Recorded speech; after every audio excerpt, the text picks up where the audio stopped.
Are you on the verge of a breakdown, or maybe you feel you're already there and you are so ready to break through? By the end of this video, this interview with Dr. John Demartini, you're going to know exactly how to use this crisis to create the biggest and best life you've ever had. Hi, I'm Rebecca Zung, and I am an attorney, and I've written a couple of best-selling books. And what I do here is I give you the tools to combat the narcissist, get out of this relationship, and create your new life. And so if that sounds good to you, make sure that you subscribe and hit the notification bell. So Dr. John Demartini is an internationally renowned speaker and author, and he was featured in The Secret and all kinds of amazing places. And I'm so excited to share this powerful conversation with you today. So without further ado, let's dive in.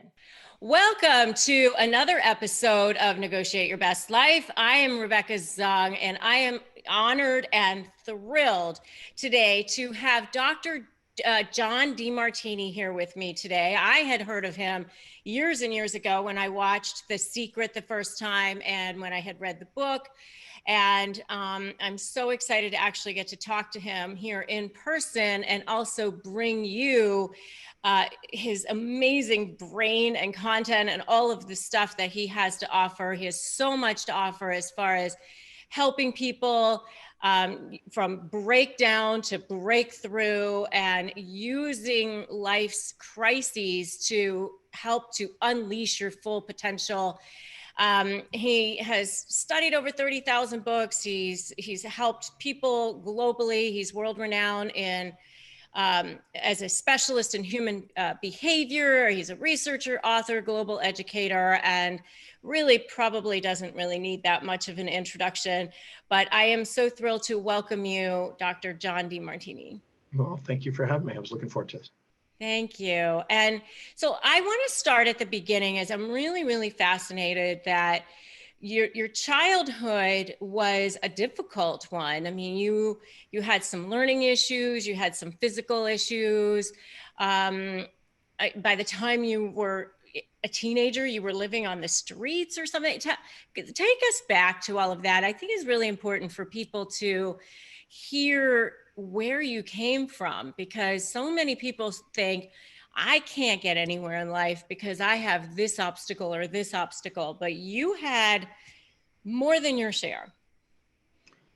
Well, I was born with my arm and leg turned in. And so by the time I was attempting to stand up, that didn't work so well. So I had to start wearing braces on my arm and leg at about a year and a half to age 4. So I was kind of like a Forrest Gump kind of guy. I also had to go to a speech pathologist starting at 1.5 because I couldn't move my mouth properly. And I used to remember using strings and buttons in my mouth to try to do all these exercises. Oh my gosh. And then when I got into elementary school, no matter what had happened, I just couldn't do the reading. And I wrote backwards. I wrote like this because my hand was turned in. And the teacher was sort of an elderly woman that didn't have a lot of resources, apparently, like they would have today.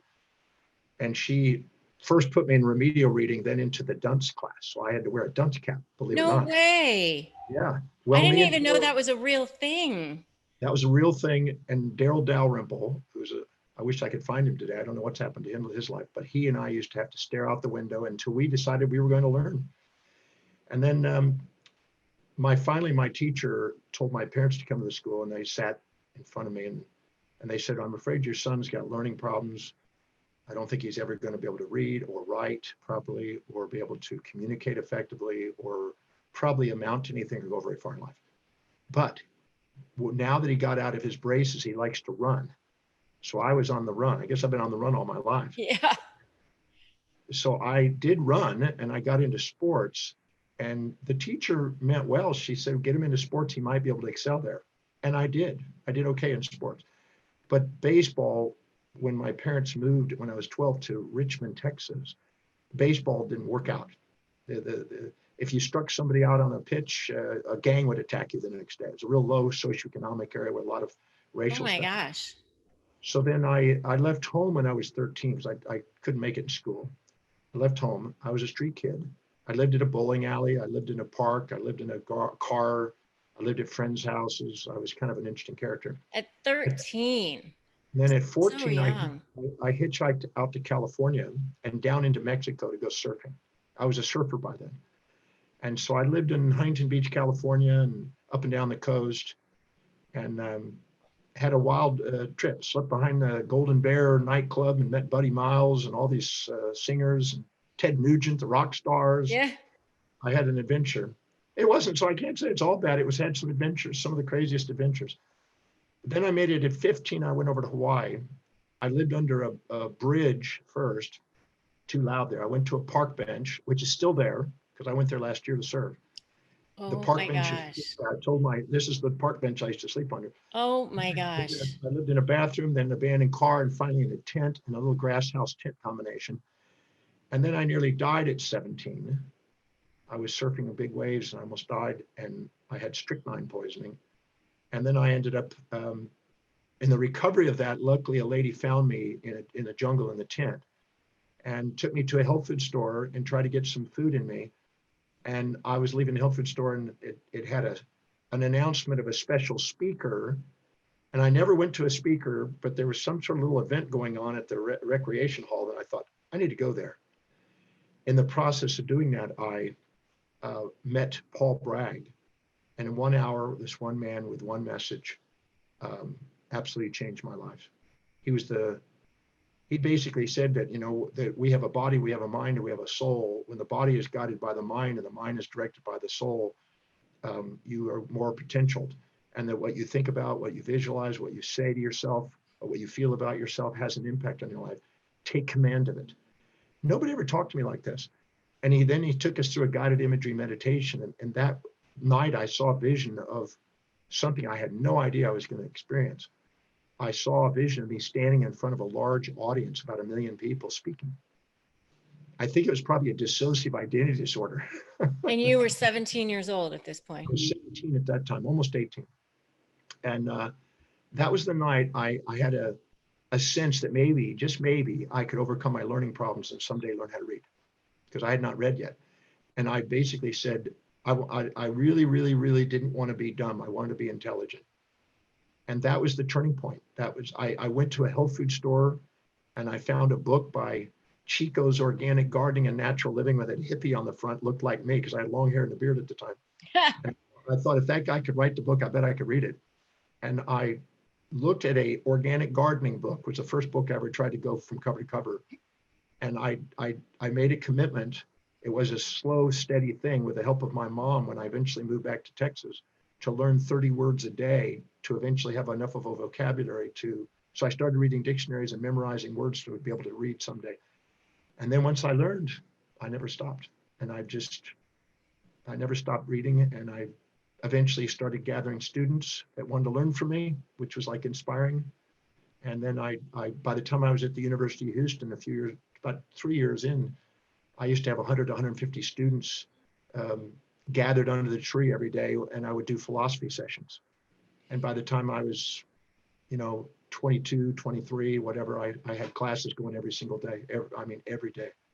And I never stopped. I just kept going from a local area to a city, to the state, to the nation, the world. I've been now 154 countries speaking.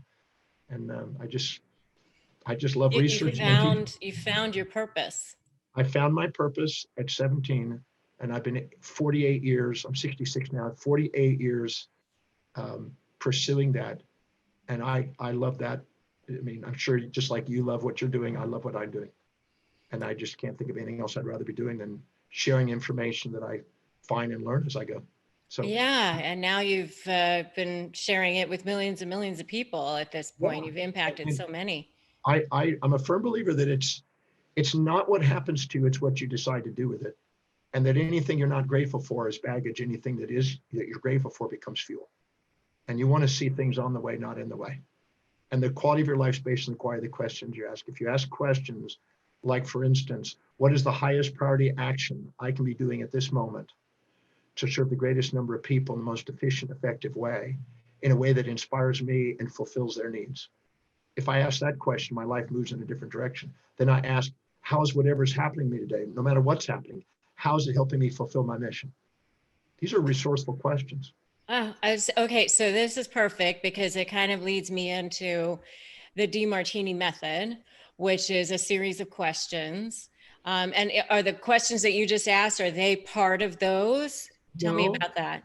no, the Demartini method is something that started. Can I share a little story, but lead to it Please. first? Yeah, I'd love it.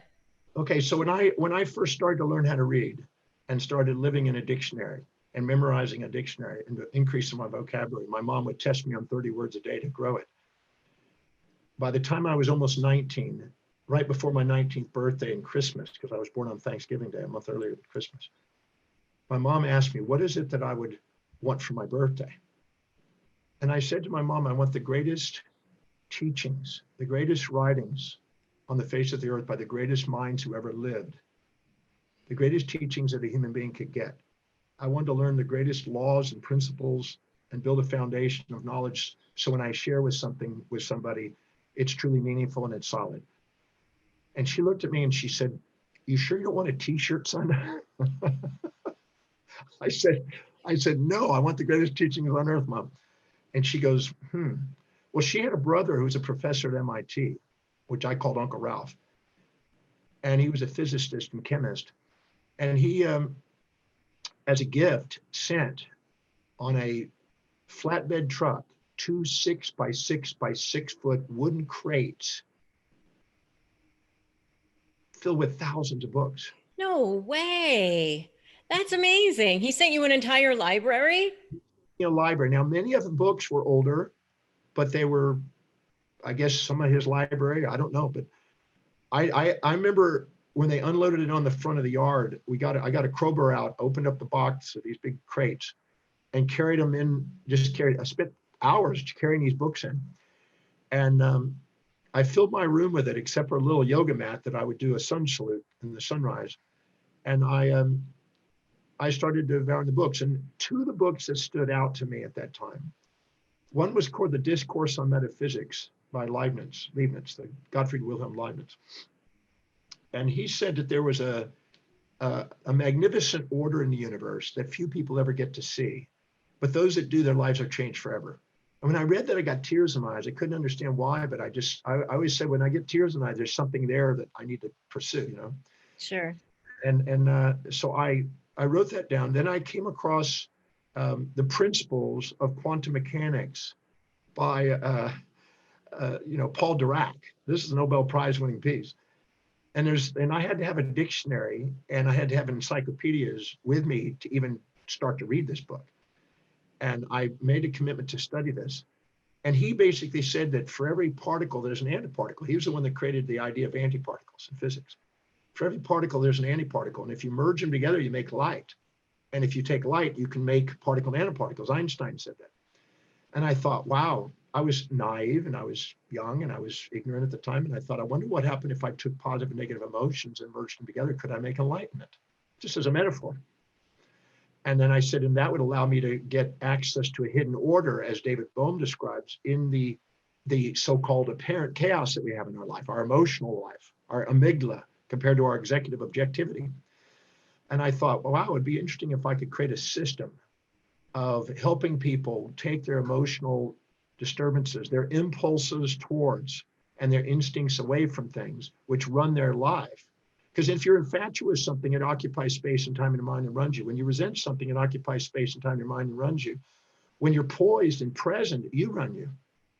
And that's where you have sort of an enlightenment. You're letting the voice and the vision on the inside be louder than the opinions on the outside, is the secret I mentioned. So I started pursuing psychology and physiology and neurology and physics and every discipline I could get my hand on. I made a commitment to read at least 100 books in every discipline, and to try to figure out how to create a system to allow people to transcend their emotional vicissitudes and volatilities of their amygdala. You know, the Buddha says the desire for that which is unobtainable and the desire to avoid that which is unavoidable is a source of human suffering. And I thought, wow, our amygdala wants a hedonistic pursuit of a pleasure without a pain, but our objective life, our executive center, embraces pain and pleasure in the pursuit of meaning. And I thought I need to transcend the hedonistic immediate gratification for a long-term meaningful pursuit. And so I just started to integrate that. And the Demartini Method is a series of questions to assist people in transforming their emotional volatilities into a poised state where they see the order and they're grateful for what's happened in their life and they move on. Well, I love this so much because, as you know, everybody who is in my community who follows me, they are dealing with people who are toxic, people who actually enjoy making other people suffer. So they've been at their mercy for a long time. They feel traumatized, they feel used and abused, they feel powerless, paralyzed. And so and a lot of it is that they're being triggered emotionally. I mean, a lot of it is that they are feeling angry or sad, and or defensive. They feel like they need to defend themselves, or they feel just all of that. And so what you're saying is, there is a way to get control of those emotions so that you can actually think clearly and negotiate from a place of, a clear brain. Well, negotiation doesn't come from autocracy, as you know. Right. I've been involved in negotiation with Palestinian and Israeli leaders, and you don't get there by each one being right. You get there by having some common grounds to communicate, and that requires objectivity and reflection. I learned something that each area of life, our spiritual quest, our mind development quest, our business quest, our financial quest, our family, our social, our physical, all areas of our life. In these 7 areas that I break down life into, any area in life we don't empower, other people overpower us. And we're not a victim of their over-empowerment. We're simply not empowered. Because when we get empowered, they don't really overrule us. And so what I do is I try to tell people and share with people ways to become resourceful and empowered, where and sometimes the people that are overpowering us are actually making us determined enough to step up and begin to empower that area of life. And so the very person that you can be upset about is the very person that could have been the catalyst for you to go and empower those areas in some cases. And sure, you've seen that. And then I also noticed that whenever an individual, because they have a set of priorities and set of values that are unique to them, whenever you support their values, they become nice. Whenever you challenge values, they can be mean. They can be a pussycat or the tiger. They can become altruistic and sacrifice for you if you support their values and they think they're giving something that's amazing. And they can also become narcissistic if you challenge their values. So the more you challenge the values, the more narcissistic they're going to escalate.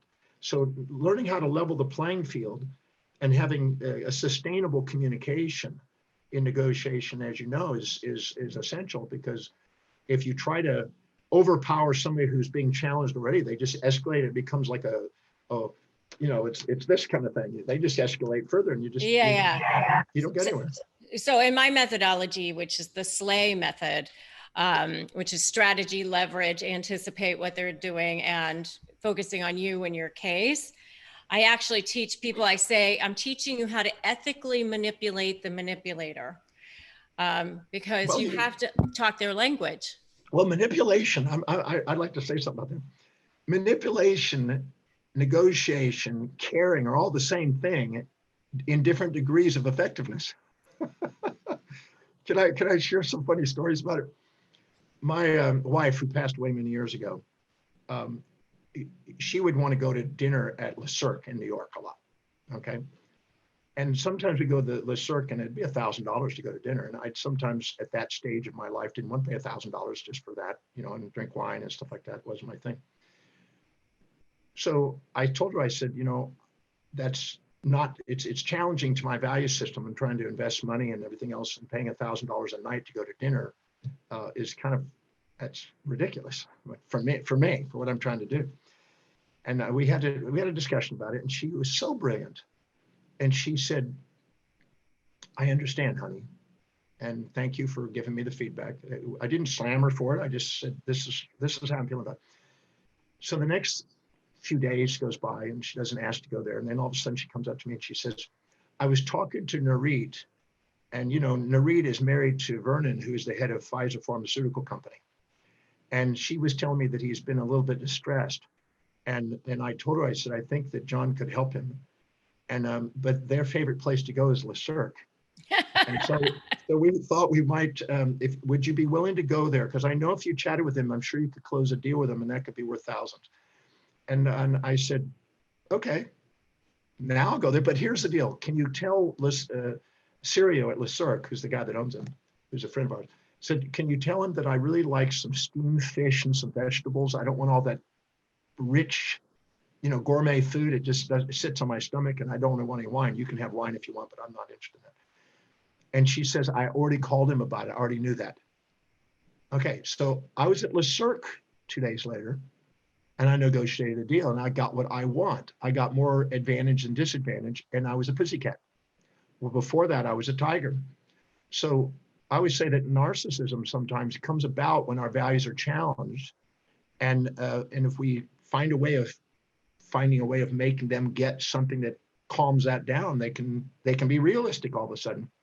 So my wife was a master negotiator. Then I used to come to her and if I walked up to my wife and I said, I'm on my way, I'm going on a tour, I'll be gone for a month, I'll see you in a month, babe, high five, I love you, babe, she'd castrate me. That would not be very respectful.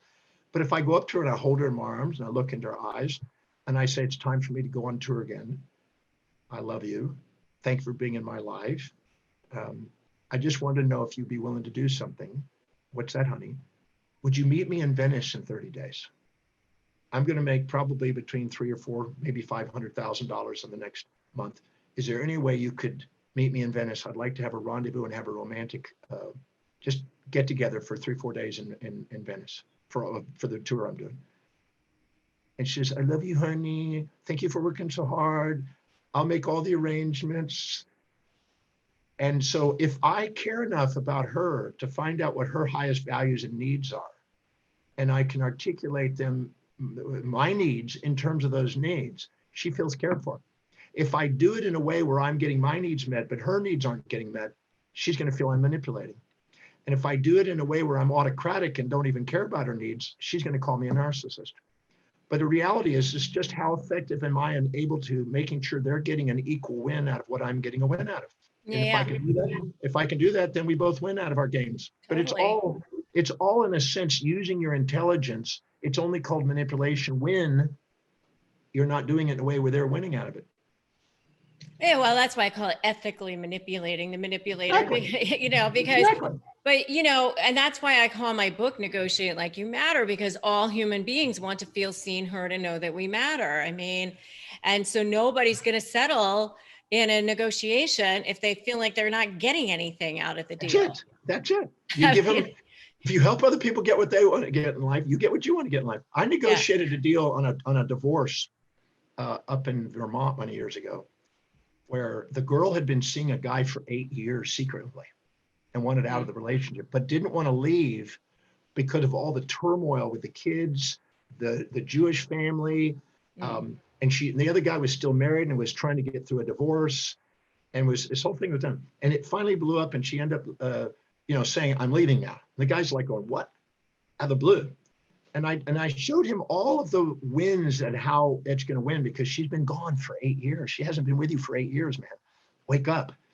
And the benefits of this. And I sat him down, and when they got through, he got so many benefits of what was happening by her moving on, that they had the most endearing, integral conversation with tears in their eyes as they were negotiating their settlement. It was the most amazing thing. And it wasn't a bitter situation. And within about 13 months, he met somebody else. She'd already got the guy. She already was pleased with her marriage. He goes on. And then he realized he partly got married because of his parents and what they expected. And so the whole thing was a hidden order in it that I like to think about. And once she got and he got what they both wanted, they actually had a very deep and intimate relationship. And that was what they needed for the sake of the kids. Yeah. It's beautiful. I want to have a conversation with you about mindset, because I always say 80% of a negotiation is won before you even walk into a room. I just had this conversation with Bob Proctor last week, and he actually challenged me. He said it's 95% mindset. And I'm like, I actually can't disagree with you. So whether it's 80 or 95%, I think your mindset is so, so important. So can you talk about mindset and specifically what I want you to talk about, because I've heard you talk about this before, is that there's a huge difference between mindset and just positive thinking. Well, and so I want you to speak to that. I'm not a big promoter of positive thinking. I think that's half the equation. You need positive thinking when you're on the downside, but you need realistic negative thinking when you're in a fantasy. When somebody's got a fantasy about who somebody's going to be, they need to look at the downsides or they're blind. I always say infatuation is consciousness of the upside, but unconscious of the downsides. And resentment is conscious of the downsides, unconscious of the upsides. To be fully conscious, you need to see both sides. I'm not a nice person or a mean person. I'm a human being that I have moments when I'm nice and moments when I'm mean. I'm just a human being. But yeah, I think that it's all really mind stuff. I mean, how can you take the mind out of it? You can't take the mind out of the game. It's all based on our past associations we experience, our wounds, our fantasy expectations. Anytime you expect others to live in your values, or you expect to live in other people's values, you're going to run into a snag. Anytime you expect to be able to communicate effectively, one of the greatest questions I ever found in relationships is asking, how's what they're dedicated to helping me fulfill what I'm dedicated to? And how what I'm dedicated to helping them fulfill theirs? If you can't answer that, you got nothing to communicate with. That's an important question. So I love also, a lot of people are like, where do I begin? I'm so paralyzed. I feel so far behind. I'm so deep in the ditch that I'm just never going to climb out. I'm never going to be able to turn this around. I'm never going to be able to win. I'm never going to be able to get what I want. So talk about that. You have a great quote about breaking things down that I want you to mention, and then also talk about how people can start doing that. Well, piggy banks become biggie banks. Little action steps make big dreams. By the inch, it's a cinch. By the yard, it's hard. By the mile, it's a pile. You got to take it in little steps. When I first started to read, I had to learn how to read a dictionary just to study words before I could read. I had to do it in steps. And then I started reading, and then I never put books down. So, it's a step-by-step thing. Building momentum comes from a persistence on incremental expansion. It's the little domino into the bigger domino, into the bigger domino, and the bigger domino that really gets the momentum going. But, I'm a firm believer, in my observation, and this may not be what everybody's seen, but my observation, whenever I'm upset with somebody, it's because it's reminding me of something that's a wound in my past. So if I'm resenting somebody, what I'm pointing my finger at is actually looking inside me, and I'm going, So I went through an Oxford dictionary. I'm a neurotic guy, as you're probably thinking.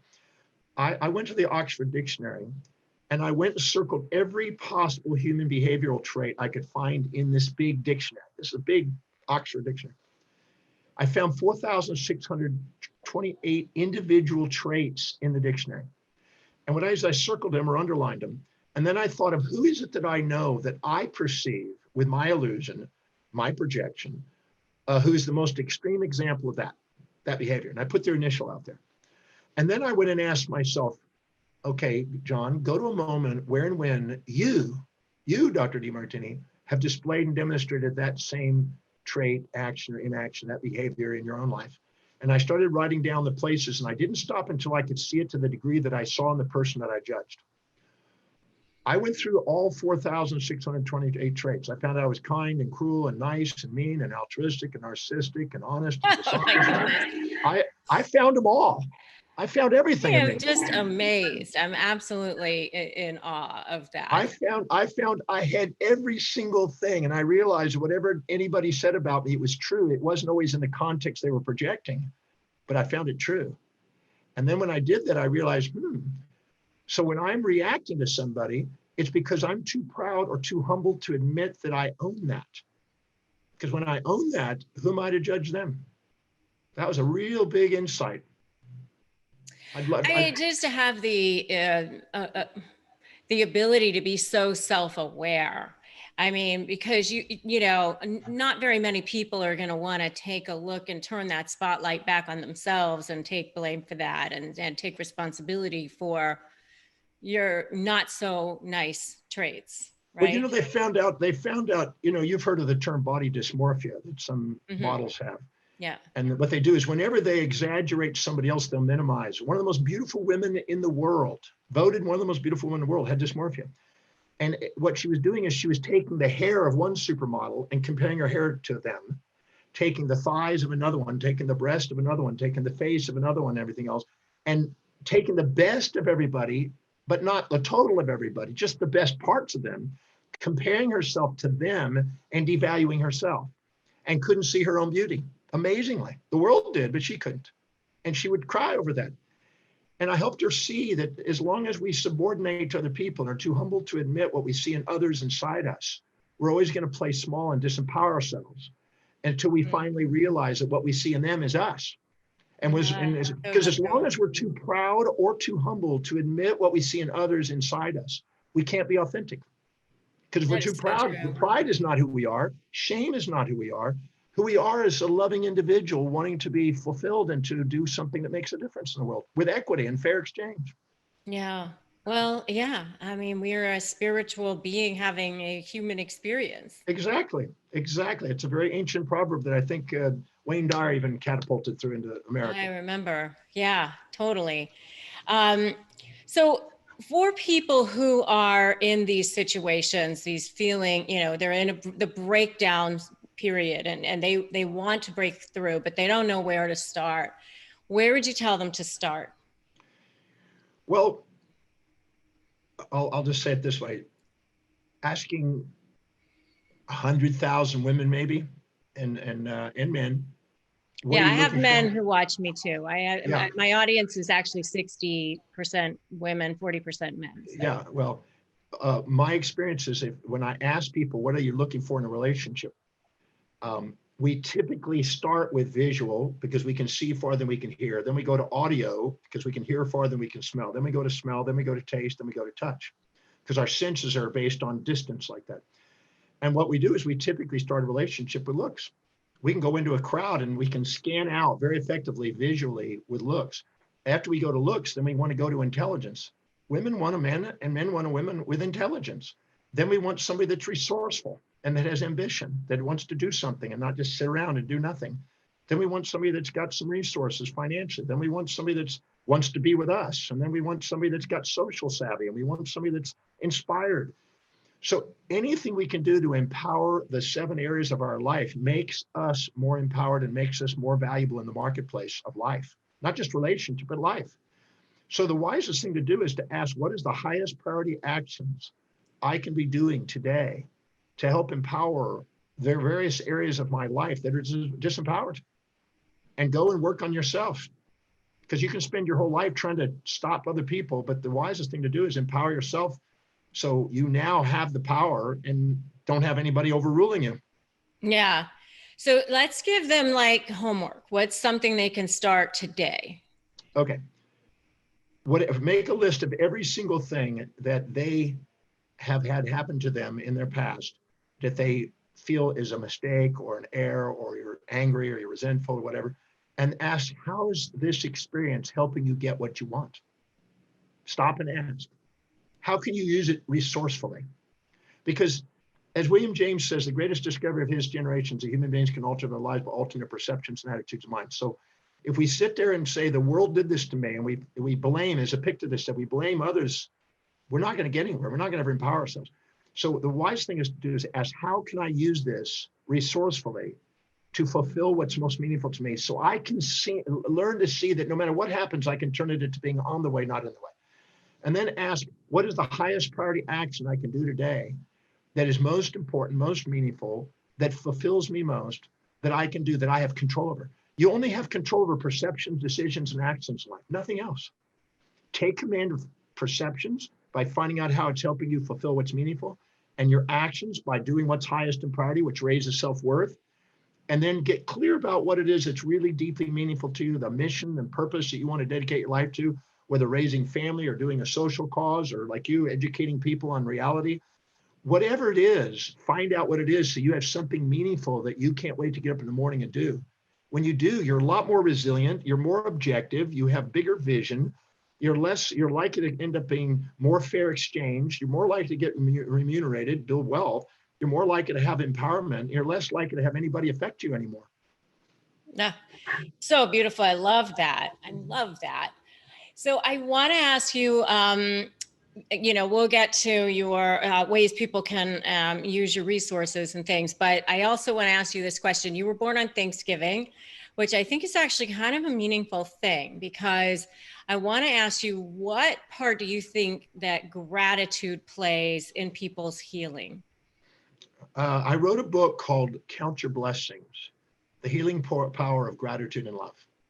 So that's a book out there.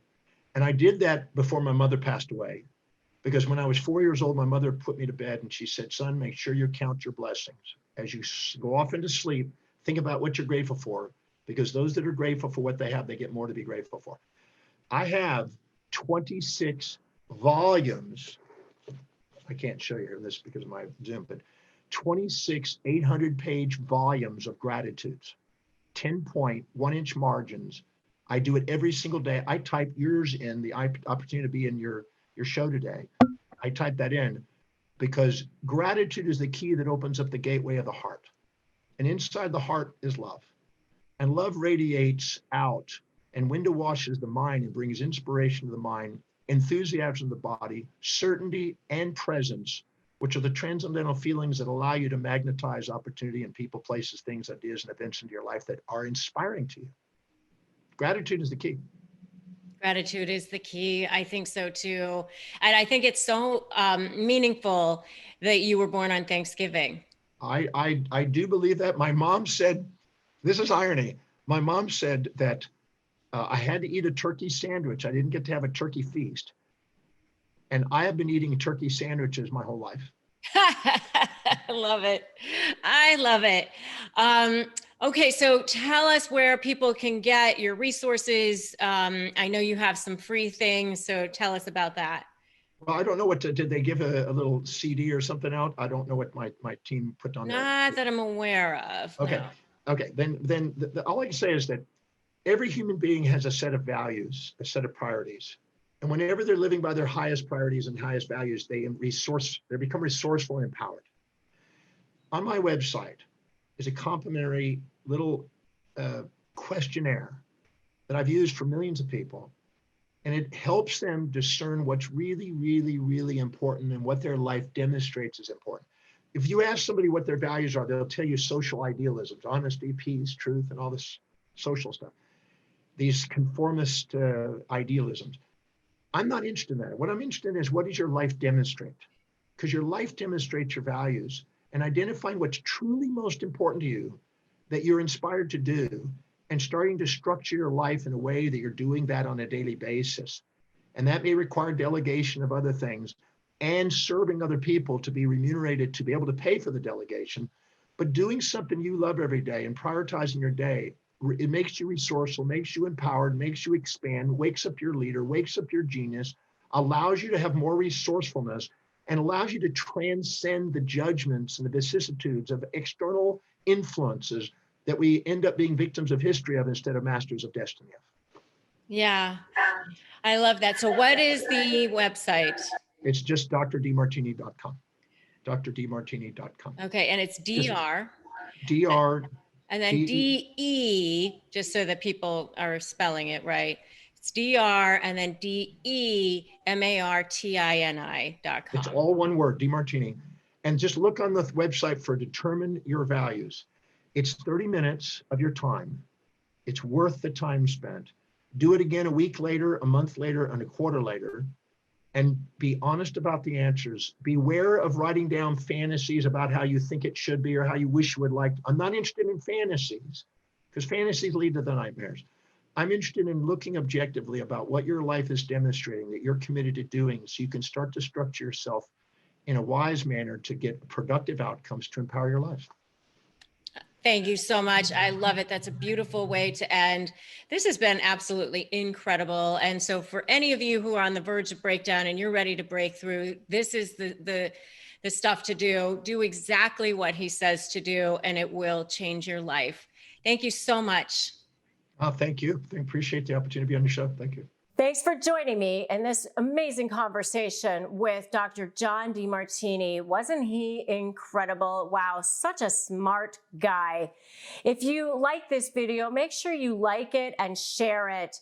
And drop me a comment. What did you learn from him? What are you going to start using today? And make sure you subscribe and hit the notification bell. As well, if you want to join my free private Facebook group, you could certainly do that, Narcissist Negotiators with Rebecca Zung. And if you would like a free copy of my ebook, it's a free Crush My Negotiation prep worksheet. You can get that too at winmynegotiation.com. Thanks so much for joining me on this episode of Negotiate Your Best Life. I'll see you in the next video.